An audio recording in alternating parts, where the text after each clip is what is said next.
آج کل لوگ غلط ڈیمانڈز کرتے ہیں. ایک جگہ نکاح ہو رہا ہے, میں اپنے محلے سے 1-2 محلے کے ہٹ کی بات کر رہا ہوں.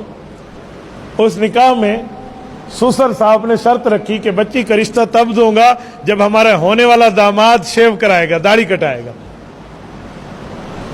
کل یہی سسر روتے ہوئے مولوی صاحب کے پاس آئے گا, حضرت میری بیٹی پر یہ ظلم کرتے اس کے حق کھاتا ہے, کوئی وظیفہ نہ سوچا صاحب. کیوں بتائیں بھائی, آج وہ اللہ کے حکم کا پابند ہے, تجھے خوش ہونا چاہیے.